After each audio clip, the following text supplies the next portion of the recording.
जय हिंद साथियों। जय हिंद। आज मैं आप लोगों के समक्ष कुछ बातें लाया हूँ। वह कुछ बात यह है कि जब कोई व्यक्ति ठान ले कि मैं यह काम करूँगा तो वह उस काम को कर लेता है और ठाने हुए काम हो भी जाते हैं। इसका मैं जीता जाता एक जागता एक उदाहरण आप लोगों के समक्ष मैं रख रहा हूँ। मेरा भी एक मित्र है और मैं अपने उस मित्र के आवास पर अक्सर जाया करता हूँ और वहाँ जाने के पश्चात मुझे काफ़ी प्रेम भी मिलते थे और मिलता भी है और आशा और उम्मीद करता हूँ कि हमेशा मिलता रहेगा। लेकिन मैं यह बात इसलिए कह रहा हूँ कि मनुष्य को सब बातों के ऊपर ध्यान देना चाहिए। यह बात नहीं है कि मानव स्वभाव से। मैं एक छोटा सा घटना बताता हूँ। यह घटना है वैशाली जिले के एक गांव जिसका नाम है धर्मपुर। और वैशाली जिला के धर्मपुर में एक छोटा लड़का जो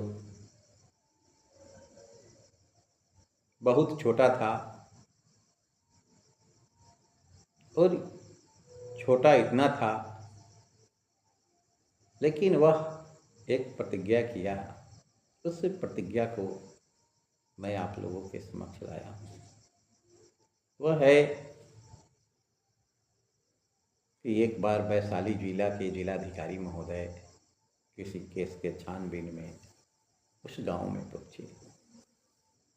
भाई सभी जाति धर्म के लोग वहाँ निवास करते हैं। जैसे ही जिलाधिकारी की गाड़ी वहाँ गई तो बगल के घर से एक बच्चा निकला और वह बच्चा निकल करके उस कलेक्टर साहब के कार के समीप चला गया और कार से निकल करके जो कलेक्टर साहब थे उस केस के छानबीन करने के लिए चले गए। बगल में जा कर के बैठ गए।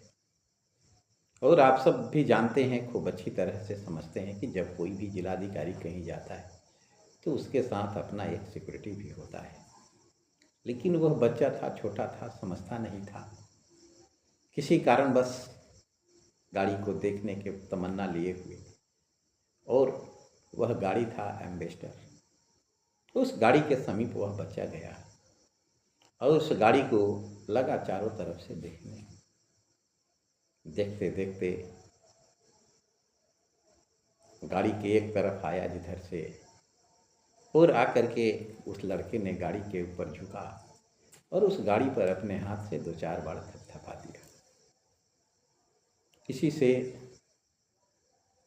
नाराज होकर के बेचारा ड्राइवर, जो कलेक्टर का ड्राइवर था, मार दिया उस बच्चे को 2-4 चाटा।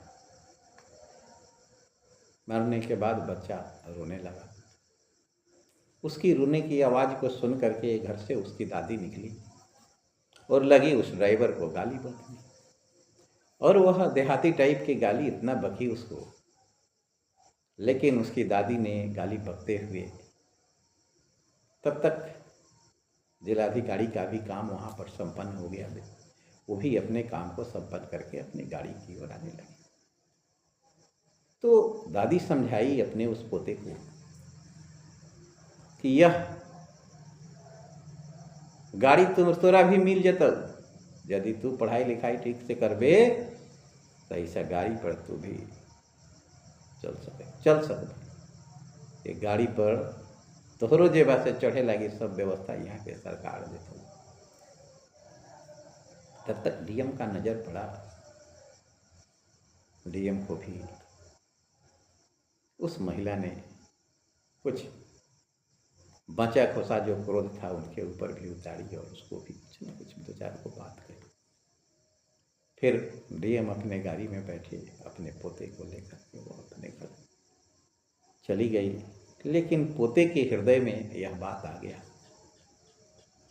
कि उसकी दादी कह रही थी कि यदि पढ़बे लिखबे तो सरकार तोरा ऐसा गाड़ी जरूर देती। यह बात देहाती भाषा में उसने अपने पोते को समझाई और वह जिद्दी स्वभाव का बच्चा अपने हृदय में यह बात लिए हुए पढ़ाई कर चालू कर दिया। समय आया और वह बच्चा मैट्रिक में भी, इंटर में भी, ग्रेजुएशन भी किया और वह भी ग्रेजुएट बना तो किसी इंजीनियर से, इंजीनियरिंग के क्षेत्र से। और वह लड़का जब इंजीनियरिंग से अपना स्नातक किया, उसने जब इंजीनियरिंग की पढ़ाई को पूरी किया तो वह इसी पूर्वी चंपारण के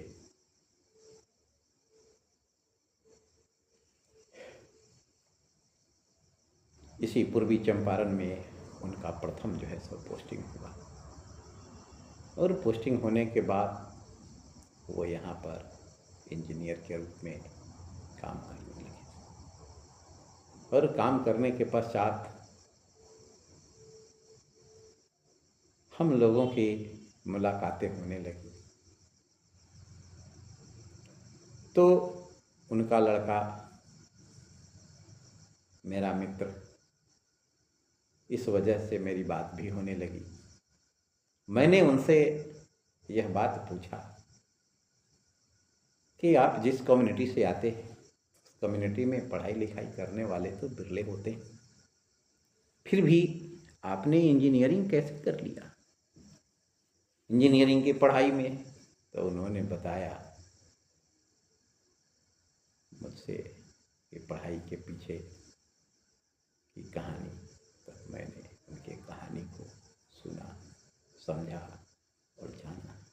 आज हमारे मन में यह बात आई कि कम से कम उनके द्वारा लिया गया एक निर्णय जो उनको एक मुकाम तक पहुंचाया, उसके ऊपर एक छोटा सा कुछ न कुछ बात हम लोगों के बीच में हो, ताकि यह बात आने वाली पीढ़ी के लिए शिक्षाप्रद हो।